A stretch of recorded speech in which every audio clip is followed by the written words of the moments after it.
But you know what, guys? We don't have to worry about Spear. I'm kidding. We do have to worry about Spearmen. If Lancers, Knights, whatever are going to come out, Spearmen are once again going to be a crap counter because after having an HRE matchup decided by who had more Knights, we're about to head into a Delhi matchup on Danube River where it might come down to who has more Lancers because it's already gone that way today. I'm going to stop waffling with my face on the screen, though, and we're going to get down to the brass tacks of the action. 1-1 apiece. We are heading to Danube River where we will get that infamous Delhi on Delhi matchup. And get ready to mash your head against the keyboard when someone takes the lead on Lancers and the other person cannot use spears because they don't brace. Now, we did see this earlier. I believe it was the VortiX series where he absolutely obliterated Hera by out-microing. One of the most impressive things I saw out of VortiX, in fact, was he was fantastic at forcing charging attacks and then pushing past his opponent. So after tanking with the front line, his front line would become the back line behind his opponent, and thus Hera was engaging with the healthy units while his were damaged. So that type of detail actually made a big difference in the matchup last time between Delhi and Delhi.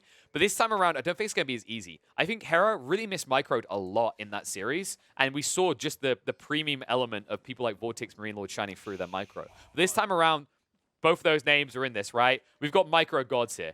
The StarCraft lads really are kind of embarrassing the Age of Empires folks right now because just the way they're exploiting animation canceling and shuffling their troops is just vastly ahead of all the competition. So this one's going to be real tight. And for those wondering, this is definitely a best of 5, by the way. I just saw some questions around that. Grand Finals is the only BO5 here in the Winter Series. I don't know if we're ever going to get up to best of 7 format. Maybe if we have upper lower brackets, that would make sense. But I think BO5s is a good number, especially considering that we only have we've only got like 8 civs. So going for BO7s would kind of push it. It would only work actually if you gave the upper bracket winner a 1-game advantage. Then it would barely work because they could have 2 banned civs and there would only be 6 civs max left. But yeah, we're getting ahead of ourselves thinking about that world. Maybe one day we'll also get to see like a full league support. I'm envious of what StarCraft is getting this year.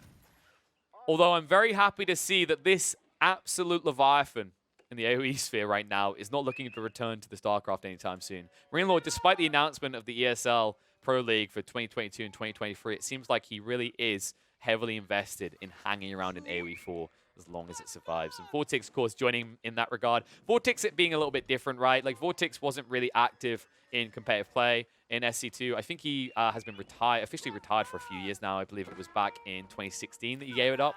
But it's always fun to see this, right? These retired players coming out. I mean, VortiX, he's my age, 28. I don't know why I thought he's 31. I think Lucifron, if I'm not mistaken. Lucy's a bit older, right? Yeah, so his brother's 30. So he's the baby bro. And right now, he's sitting here trying to do it for the baby bro. Because in the last 2 grand finals here in the Winter Series, it was MarineLorD versus Lucifron. And both of them, MarineLorD took the win. The first one went all the way to Game 5. The second one all the way to Game 4. This one is at least going to go to a Game 4 for the VortiX. We're a golden opportunity to maybe take the lead because there's no pushover on the Delhi, but both of these players have proven themselves lethal in recent weeks playing on the Civ. And it's no surprise that Danube River leads this choice. It almost feels like it's just becoming kind of signature, right? We talked about how HRE, their home field map, their pristine map, their magnifico map is definitely high view. When we talk about Dry Arabia, usually you're thinking about England, Mongols, or France. And here on the Danube River, I really do think it is it's hardcore Delhi. The alternative is potentially China. I just think there's better maps to whip China out on like Confluence, so save them for later in the series, because remember, it's a best of 5, so you could very easily see Confluence appear, because the way this works is once a map is picked, it can't be picked again. Once a Civ is picked by a player, they can't pick that Civ again. So I do expect Confluence to come out probably in Game 3 or, Game 4 or 5. Well, obviously, those are the 2 remaining, but I think that is going to be a China-China matchup when it appears. So the question that needs to be answered is there going to be any harassment onto the docks early? Because we're in a water hybrid map. Both MarineLorD and VortiX are in the game. And we know, especially MarineLorD, likes to take his little shiny torches, which I assume would scare horses or damage them. I don't know where you're storing them necessarily. And burn everything down. Who knows? Maybe these are demon horses. Maybe they cough and they make fire, because I don't know how he's setting fire to those torches, but he seems to do it instantly the moment he arrives at docks. And right now, VortiX, well, what is the count? The count is deceitful. That's what it is, guys. You have to look and go, oh, there's 7 boats here. He has 10 military, so it's 3 scouts right now. And here we go. It is going to be the scout warfare. And the split, the way he's doing this, MarineLorD has a slight edge, drags away. Oh, he can't strike it out. He's going to turn around for the hit. He has the edge now. VortiX can't stay here. You can see the damage that was done to the second scout. Really well played by MarineLorD. He actually baited him in. He got an extra round of strikes on the other scout, and that put VortiX behind because he was never able to gap close and finish off the first scout quick enough. Now tech up underway for MarineLorD. VortiX, look how tight these two are. Their timing's so similar. Every move they make so similar. VortiX, I believe it is still just 1 scout now in the field. Meanwhile, MarineLorD also only sitting at the Juan. So there won't be any shenanigans attempted to burn things down. Remember, you can't really do it against the deli anyway, courtesy of all the fishing boats. So we don't tend to see people trying to burn deli docks, because remember, these fishing boats have the unique ability of firing arrows. You'd think it would make them less efficient at farming, really, wouldn't you? Because I kind of get the feeling they don't really farm with nets as much as they do by shooting arrows into fish. This is just my theory on the matter. MarineLorD picking a scout to good work. Same on the other side, though. VortiX. Look to poke a prod. Tech up will be achieved first by MarineLorD. And the walls are already going down, so MarineLorD looking to dictate the flow here on the Danube River. Scout will back off. Meanwhile, MarineLorD is still being annoying here. You could shiv him down, and look what he does! Wait, no! What was that? He cancelled. He could have clubbed the sheep. Usually that's the play the players look for. It looked like he was actually trying to shiv the sheep. I don't know if that was a weird interaction or if he did stab the scout. It's quite a long-range reach, if anything. To put it in old game terms for you guys, that was Commando from Modern Warfare 2. Shout out to the people old enough to get that reference. Or the people Mountain Dew enough to get that reference. I don't know how to categorize it correctly, really. Oh, he got blocked in! MarineLorD. So the harassment's going to be gone. The sheep are stuck here, and now he doesn't have vision on VortiX's base. So VortiX could try and throw a curveball. I'm not expecting it, though. I think it is just going to be the stable drops and the Lancer spam in this matchup. Neither of these players is that heavily invested in the idea of Tower Royal Elephants. I think Tower Royal Elephants is kind of like an overrated play here on the Danube River. There is some potential behind it. Usually the whole concept being that you control the central island, you get 1 or 2 bagglers or boom ships, you guard the straits, and then the moment your opponent shows away from base or loses a fight, you just ride in with these slow-moving elephants that siege through everything with animation-canceling tusks. The way where you could try and pivot differently is if you went Lancers, your opponent went Elephants, you could wrap around all the wide side, forfeit the central island, put down some stone walls to block the elephants from getting through quickly, and then just essentially raid through your opponent's economy quickly in a way that they can't easily counter. Because remember, elephants, you can see them coming a mile off. Yes, they are a slow, methodical tank that will brutalize whatever they get on top of. But say villagers are exposed to them, they can run away. Say villagers are exposed to Lancers, they can run away. But, I mean, turning your back is just like kind of showing a giant bullseye target to those Lancers because they will run you through. So one detail we've got to focus on here is whether there's going to be a deviation in Castle Age. There is the potential for House of Learning to come out. The only reason we might see it is if one person takes a clear inherent lead in the central island. But as it stands, I'm not seeing that. MarineLorD also dropping this wall. Notice the difference here. VortiX, he invested in the palisade walls. He actually has to. If your opponent gets this wall down first, he dictates where and when you go. So if you weren't to invest in dows, for all you know, MarineLorD could have stacked 3 or 4 of these dows, breaks the wall, comes through. You can't risk that. You have to go for these dows. MarineLorD now has the confidence to just boom his fishing fleet because there's no rush here, right? His opponent isn't going to burn through this palisade quickly, as you can see the pathetic damage coming out. It means that you can be more greedy. And in fact, when we look at the numbers as they stand, up at 17 fishing boats. Meanwhile, VortiX only 11. And the second dot coming out from MarineLorD on VortiX's side. This is so sneaky. And I love that. Look at this. MarineLorD, he thinks the same is happening. This is how matched these guys are. This is how similar their understanding of the game is. He respects VortiX. He understands that there's a potential chance he's going to sneak behind him because the palisades are here and that this could all be a distraction. So he guards against it. And now, while VortiX is distracted in the south, MarineLorD can sneak a fleet in the north and then siege in and take out the entire fishing battalion sitting in VortiX's dock line. And tech up there from MarineLorD first. VortiX almost done. Compounder defender on both sides. So no deviation. Understandable. If you go for the House of Learning, Home Blades is fantastic, absolutely amazing, but it's not fantastic in the current patch because the issue you have is that on average it's going to take you between 12 to 15 minutes to get Home Blades. For those that don't know what Home Blades does, it buffs the damage on your man-at-arms and your lancers, but it's such a long time to wait for a power spike. If you're waiting 10 plus minutes to get your reward out of tech free, you're probably going to lose the game to a turned on player. Right? Anyone switched on, not turned on the other way, switch on in that they're paying attention. They're going to punish you before you get value, and Compounder Defenders is fantastic doing that. Remember, this allows you to build stone structures 25% cheaper, and the other important detail is any military units can build stone walls and towers. Fantastic tool to utilize, especially here on Danube, where the person that tends to have control and leverage over the central island has control over the entire game. On the south. Sacred Site being capped. Scout moving out. MarineLorD is not going to feel threatened here. Scout only doing 4 damage. And the wall of law means he has to run away. Look at the exploitation there. So now you lose this trade. That's frustrating for VortiX. So you won't be able to stop the Sacred Site capping. Even if they cancel. Oh, MarineLorD's not canceling. VortiX invested. MarineLorD's trying to switch it around now. And the heals, this is the difference. Look what MarineLorD's going to do. He moves across to the heals. But he's not doing it. Oy, caramba. He has to drop the relic first, and that means that he is going to be juked out and pulled away. Straight away. Now the heal's there. That means that VortiX will lose the scout.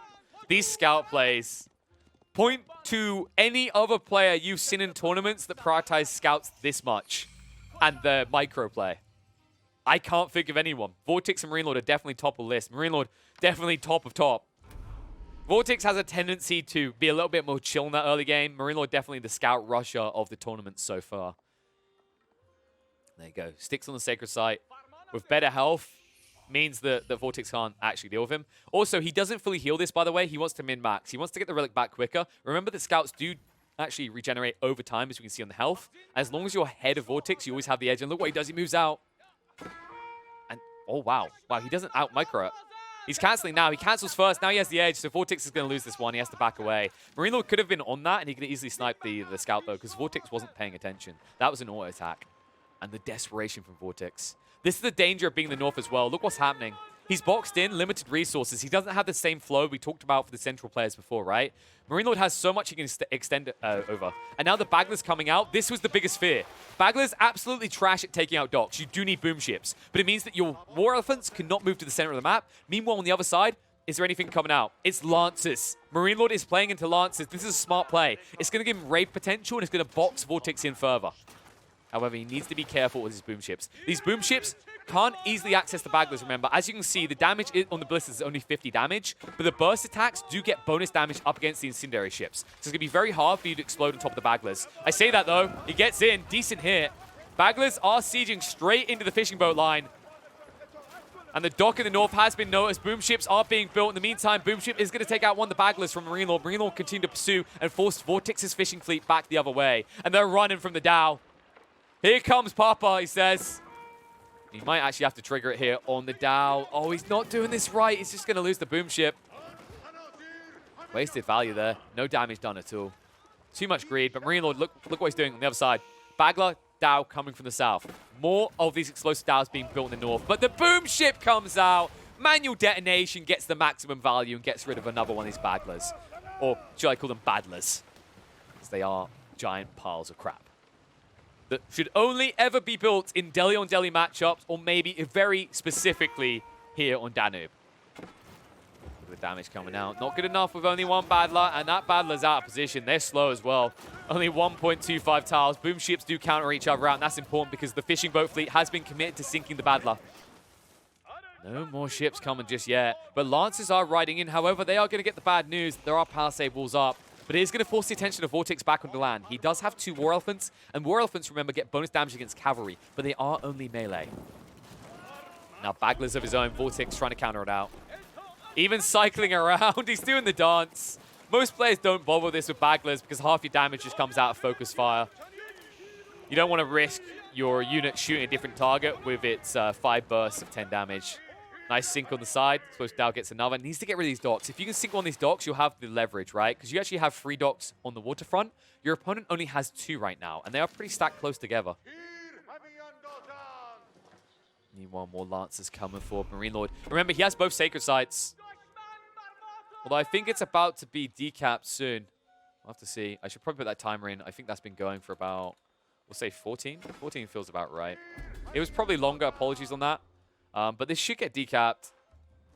I say that. No. Oh, it only just came in. Or at least I only just got the warning. So I was right. It's not 14. It's 15.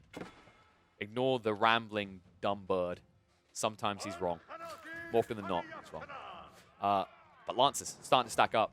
It takes a while at first, but this is the snowball effect. As more Lancers arrive, you're through these walls quicker. And the desperation for VortiX. Look how many he's stacking here. He's so exposed back here. So much economy, all pocketed in one location. He needs to get out, and he needs to make a move. And look what he's doing. He's sneaking across. The War Elephants are in. MarineLorD is away from home. He's not looking. He's distracted on the riverfront. And this could be a catastrophe. He brings his own War Elephants, though. MarineLorD was prepped for this on the home field. Look how many stables have been working at this. He had enough production to get both Lancers and War Elephants out, and VortiX is about to get the bad news. He has to get out of here, and he has to get out fast. Angry Elephants are riding, and they're in charge mode. 1.31 movement speed. They start to gap close. VortiX in trouble. Engaging the Lancer first. Remember these spears, they add extra damage against the cavalry. These are classified as cavalry, so this fight will be over quick one way or the other. And no boom ship yet, but even the fishing boat's getting involved. VortiX is going to start to lose here. They bring the fishing fleet. War Elephant, limping away, is able to get out of range. But VortiX a little bit scared about this situation. Remember, every time you retreat, it's the charge factor. It's going to allow that poke and prod, that initial damage. Meanwhile, on the other side, Bagler in again. Interrupting over here. Wallalol, counter. MarineLorD forced off for the moment. Nice move there by VortiX to buy enough time for the villagers to back away. Villagers currently sitting at 56. MarineLorD up at 65. Remember, he went harder into the fishing fleet. Oh, and that boom ship. He didn't detonate it. VortiX, the amount of damage he would have done there. That's not able to sink the whole fleet. Still more value being gained. Most of their fishing fleets have been traded out on both sides. Boom ship control is now there. Look at this. VortiX, he can't retreat, but he turns. MarineLorD taking heavy damage, needs to retreat away now. But he can prevent reinforcements now that he has this boom ship. Remember, they've both been going only melee units. It's Elephants and Lancers. That's literally it. But MarineLorD is out of position. He's going to allow him to walk across. Big mistake made. And I don't think he can make up for it quick enough here. You do have gold vision. He does not. He should anticipate it. Boom ship comes in again. 8 fishing boats remaining. MarineLorD still with the edge. We can see it on the income as well. Doubling up the food production of VortiX. And VortiX, he's in a world of trouble right now. Look at his situation. Lancer's raiding through once more. And also, he's running out of resources to extract here. Just a handful of sheep left under his TC, and that is literally it. And the turnaround straight onto the goal line. And so many villages exposed. The Lancers are in. They plow their Lancers deep inside the villages and they force a GG out. MarineLorD will take the victory here on Danube River to move 2-1 up and 1 game away from being the undefeated champion in the Winter Series. How about this for a story? MarineLorD has his opponent by the balls. VortiX up against the ropes, about to eliminate him. But VortiX, in the last moment, as he's about to be struck down, he repels and strikes back to force a Game 5. That could be the future here. VortiX, the honor of his family on the line. Lucifron, being humiliated, dominated by MarineLorD twice in the past. It is now his opportunity to avenge his big brother. To have that beautiful moment like out of a movie where he says, it's all you now, bro, and then you move forward. But it has to start here in Mongolian Heights where we will not be treated to a mirror matchup again. No. The deviation begins. We mentioned this before. It's something that MarineLorD done in Winter Series 1 as a throwaway to bait out Mongols. This time around, though, it is to be more fiercely competitive. He has chosen Abbasid Dynasty for the second time in Game 4 of a Grand Final here at Winter Series. And this time it's going to be up against England. So VortiX is going to be playing as England. He's going to have to set a high tempo in this map. The Abbasids are no pushover anymore. People have started to figure them out. If you allow them to get quickly into Castle Age, you will lose this game in the blink of an eye. So VortiX needs to be prepped, needs to be able to pressure on the fords, and he's able to get a lot of value out of that. Remember, England, their defenses shoot twice the arrows, and their outposts give an attack speed buff. So do expect him to look to drop these outposts near the river. Remember, these outposts also do more damage to ships. So you definitely get the value out of the placement. They are pricey at the 100 wood, but compared to the Abbasids, you actually get additional value out of it, courtesy of the attack speed from the network of castles. If MarineLorD is forced to drop these outposts, the outposts are just outposts. It's not like when you're talking about Mongols. Not only are the outposts cheaper, but they give you like the movement speed, right? There's just this specific role of being defensive, and that's literally it. But as we open this up, MarineLorD is already out with the dock. And it looks like VortiX, yeah, I'm not surprised. England's always like this. England rushes up. They don't try to go onto the docks. It slows down their power spike timing, which of course is cracking into feudal and getting access to the council hall to spam out longbows. So instead, he's prioritizing everything on land right now, gathering the required gold, then getting the food, and then switching over to wood so he can prep to instantly start spamming out longbows. Longbows, if you're quick enough, might even be able to punish a few of these fishing boats. But MarineLorD might easily be able to actually cover this and get up quickly in time and then get access to feudal. The case and point that matters here, I think the detail is going to be important, is whether MarineLorD drops a defensive outpost. Because if he jumps VortiX and gets ahead of him in regards of dropping those defenses around the river, I think his economy here is safe and he will boom up past VortiX. And also the other important detail, remember, England in the early game, they only built longbows, right? Occasionally some spears, but that's an unarmored unit. So if you plop an outpost down here, England is fielding a very static force. So if he ever wants to try and move out and aggress into your base, he has to weave to the west, southwest or to the northeast, much further away, double the distance to reach your base, which means you have plenty of time to respond. So I really do hope he's actually going to ward down an outpost right here in the river crossing. Scout trading is going to work out in favor of MarineLorD. Second one coming out from VortiX, second one now coming out from MarineLorD trying to match him. And that is definitely a lot of shit. Holy! Hubba hubba. I probably shouldn't say hubba hubba. That's going to give the wrong idea, actually, now. I apologize. I just realized how wrong that sounds. But that is a lot of sheep. All right, you're opening up your own butchers with that much. MarineLorD, whoopsie doopsie, though. Look what's happening here. Big mistake. Didn't drop the outpost. He's in a little bit of trouble. And this is really good for VortiX. It means he doesn't actually need dock anytime soon. He's going to be padded for a long time on the food front. He can afford a lot of longbows before he runs out of resources. And even if he does, remember that England can easily transition. In fact, it's actually feasible off of one sheep to switch instantly to farmlands as England, courtesy of the discounts they get. It's only 37 wood to drop a farm.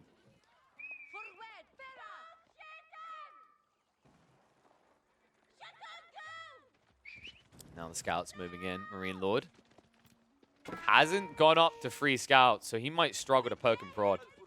He can't allow this dock to go down, and all of a sudden, VortiX playing MarineLorD at his own game with the scout rush onto the dock. And he can't do similar because VortiX didn't invest in a dock. And all this because he didn't drop the outpost as well. It would have been a pricey investment at 100 wood, but it would have paid for itself in protecting everything around here and causing that zonal denial for England in the center of the map. Scouts trying to bait VortiX off, delay him best he can. Third scout comes out now. The clash of scouts begins. MarineLorD, is he finally going to lose a scout trade? No, he turns on the VortiX. They're evenly trading now. And they will both back the third scout off on the same health. VortiX, in the meantime, completes his tech up. MarineLorD halfway there. The scouts will resume what they were doing. You cannot snipe fishing boats, though, VortiX. This is not the play. No, no, no. I'm still just baffled by the amount of sheep here. This is the power of double scouts, by the way, on Mongolian Heights. You run them to the river, and then you run them up and down. Because about, I'd say 70% on average of the sheep that spawn on this map spawn along the river.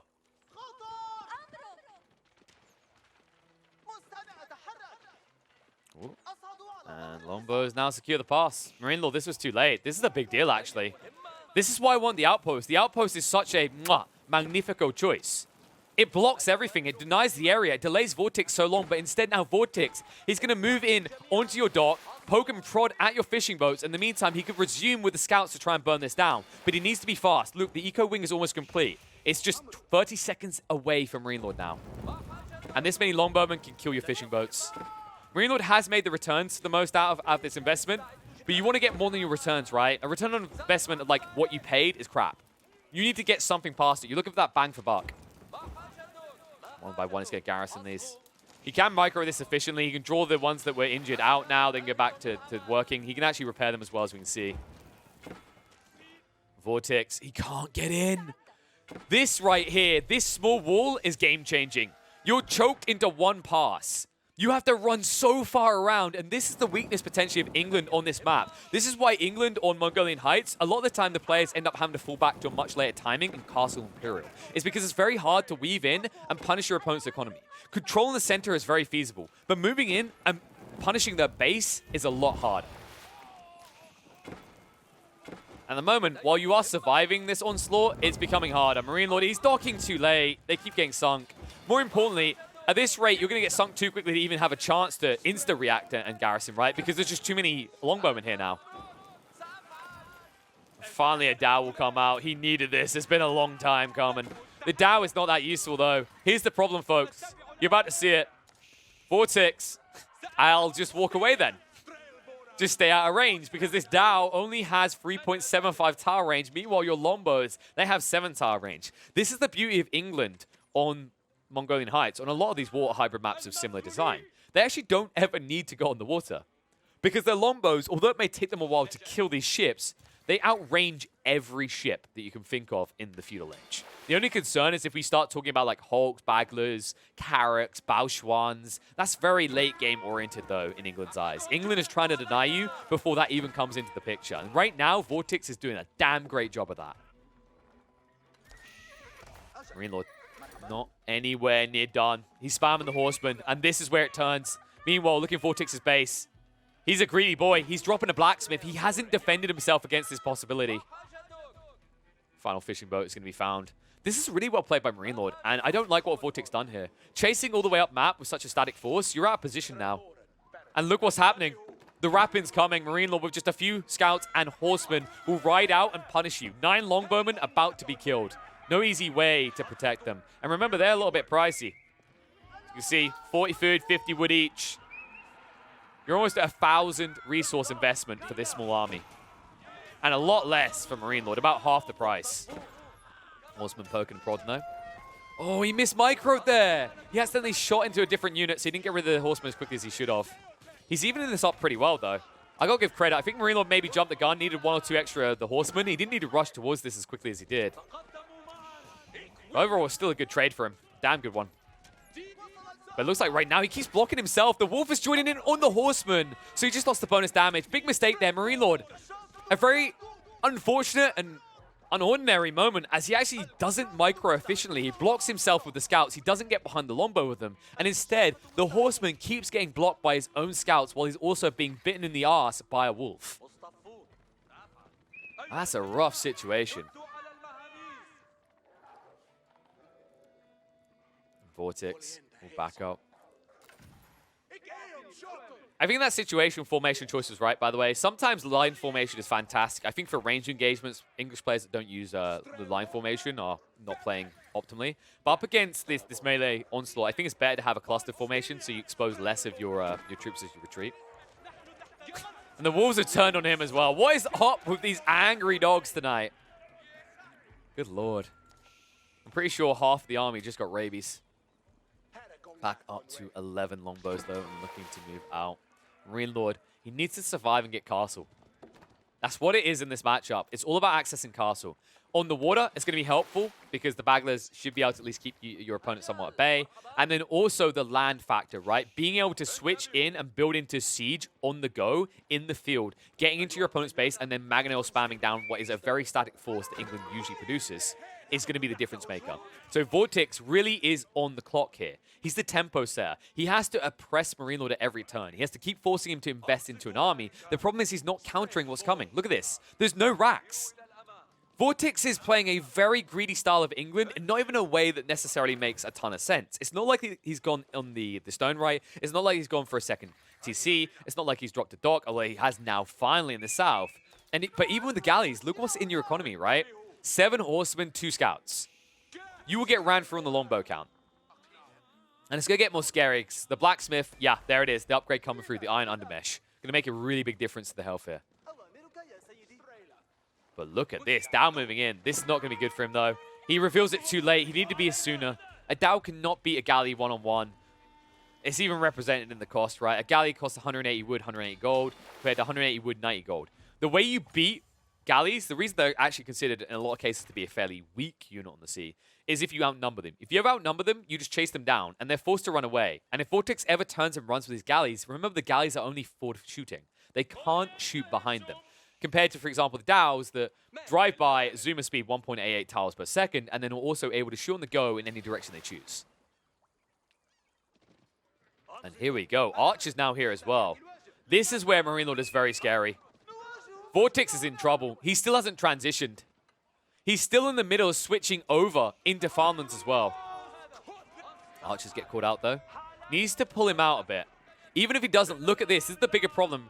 VortiX is playing way too defensive right now. This matchup is about pressure. Pressure, pressure, pressure. And even though he's moving in with double galley right now, it's against 3 Dows. The other important detail is MarineLorD is close to having tech up, and you're nowhere near.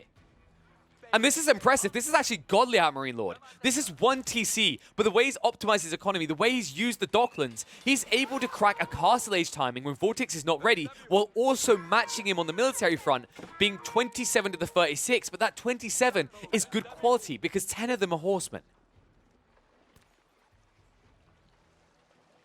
And still protecting his eco line alongside it. It is in rebuild mode, and at the moment he's going to keep stacking Dows. But if he invests more in Dows, that means that VortiX has to as well. He's up now up to 3. MarineLorD's going to be up to 4. He's going to keep this pace. That's all he has to keep doing. He understands that his opponent's going to be forced to keep spamming these if he wants to control the waterfront, and he needs it. And MarineLorD now cracking castle. VortiX is in dire tides. He is 8 minutes away from being kicked out of this tournament, from being booted out by MarineLorD with a 3-1 scoreline. He needs a turnabout. He needs a transition. He needs something that's going to convince us of comeback material. And right now, I just don't see it. He's rushing on the gold. He's trying to fix the problems he's made for himself. But that means that now he's going to get raided. Moving in, MarineLorD into the economy. Several villages going to be sniped out. And remember that VortiX is already behind because your opponent, he has a second resource generating building, right? He's able to build these fishing boats that are giving him resources. It's like a mini TC. And that's why he moves in for it. But now you're out of position. Look at this. The right in. 5 Dows to the 3 galleys, and you're out of position. There's so many longbowmen in the field. MarineLorD, a little bit paranoid, needs to engage. He could easily strike him down. Here he goes, riding in. No palings coming out. No one ever wants to use the palings because you're forced to stand still and you can't attack. And now he gets pushed towards the Dows. The Dows ignoring the galleys. The galleys firing on the horsemen. MarineLorD going to back away. And that gives the edge on the waterfront. The Dows now striking in. Trying to bring them down. Are going to be forced back once more. Fishing fleet was involved here as well as cannon fodder. MarineLorD needed to wait a little bit longer. If he could have waited for the tech up, got the upgrade on the horseman, then it wouldn't have even been close, even with the assistance of the galleys. But instead, a little bit of breathing room, but not for long. Look at the surplus MarineLorD's building. Tech up is almost complete. We're about 30 seconds out, and then he gets a Badler on the field, right? Yes, Baglers are usually bad, but when you've got an England opponent who's nowhere near ready for Hulks, because he can't even access Castle, it means that even 1 or 2 Baglers can decide this water fight. Even 1 or 2 boom ships, in fact, could end this water fight and choke VortiX out and deny him any control of this game.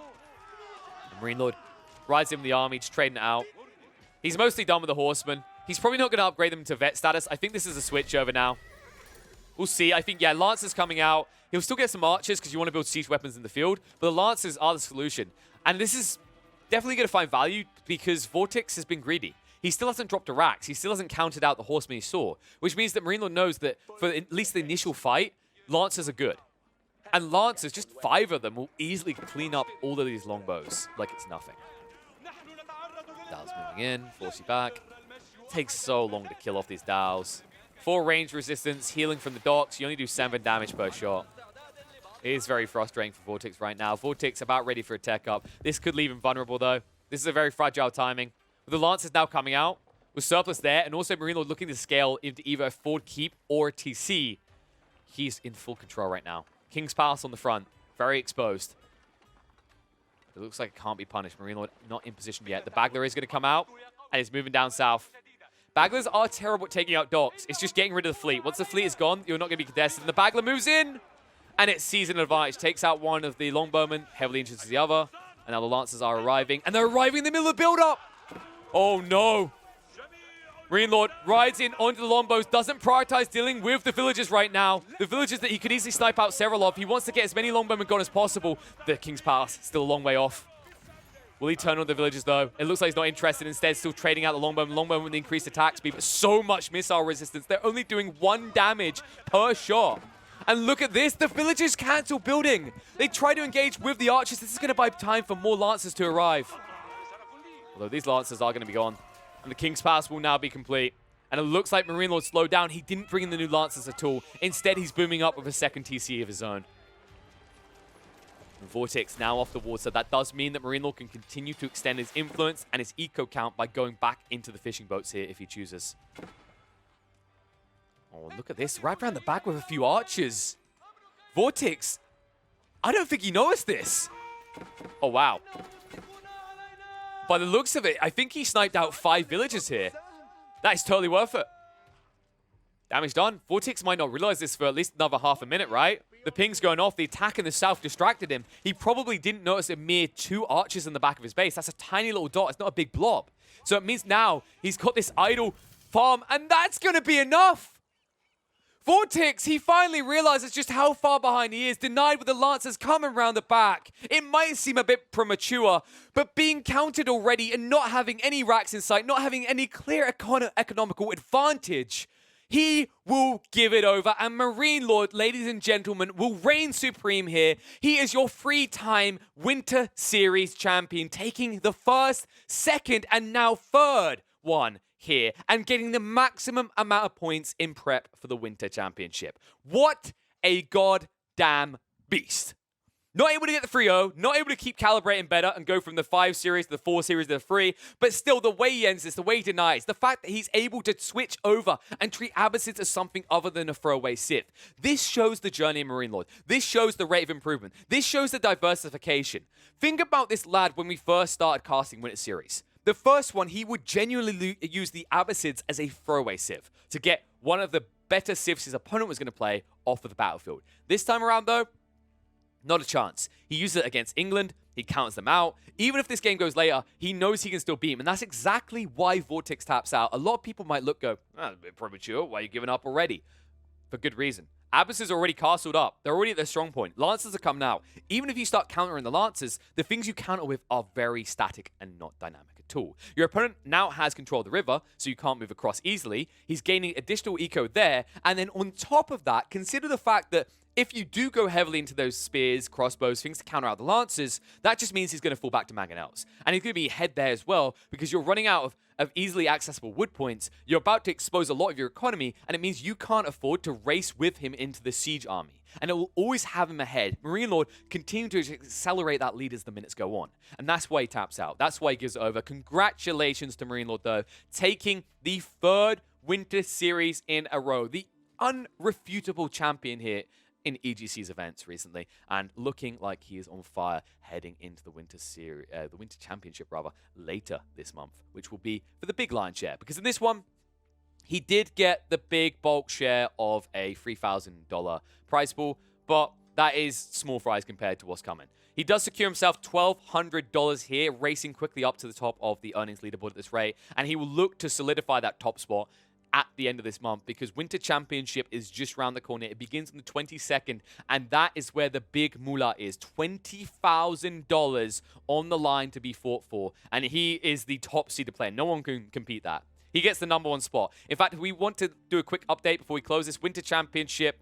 As it stands, like the point system, MarineLorD in 1st, Lucifron is in 2nd, uncontested. VortiX will take the 3rd spot. Then it is Viper, Mister, Don Artie, Hera, B, BCQT, For the Win Cheese, Lenok, and Black Widow making up your top 12. Don't worry, I'm not going to go through all of them, because there are going to be a total of, I believe it is 28 people going, not 28, sorry, 32 people going through from that point system. And some of them have already qualified. So, for example, DeMuslim is down there in the rankings, but he qualified via a different event. So there's definitely plenty of action for the rest of the month for you guys. Hopefully you enjoyed what you saw here. Another dominant display from MarineLorD, proving exactly why, at the beginning of 2022, he is the lab planting his flag in Age of Empires 4. He is the demon to slay, and we have yet to see someone do it in these 1v1 situations, but maybe there's still hope yet. There's plenty of tournaments to come, and hopefully we'll be back to cast those, but that does bring us to a close. Thank you for watching, ladies and gents. It has been an absolute pleasure to bring you the action the last 2 days, but we are done. So, what do you do now? Well, there's plenty of videos on the YouTube side if you haven't seen them already, if you want to see more content that came out of this channel. Also, more importantly, make sure that you subscribe on the YouTube side. Make sure you follow on the Twitch side. If you've got a Twitch Prime, definitely throw it my way, so subscribe there as well. And follow me on Twitter to know when I am going to be away at events and thus not streaming. But when I am at home, I'm streaming every day, so you can catch this action all the time, and there's plenty more action to come. It feels like there's competitive Age of Empires 4 almost every day at the moment, and we're watching it at all times. And hopefully you'll be there watching it with me. But thank you guys. That is going to be all from me. It has been a pleasure. Hopefully you enjoyed what you saw here, and hopefully I will see you again very soon.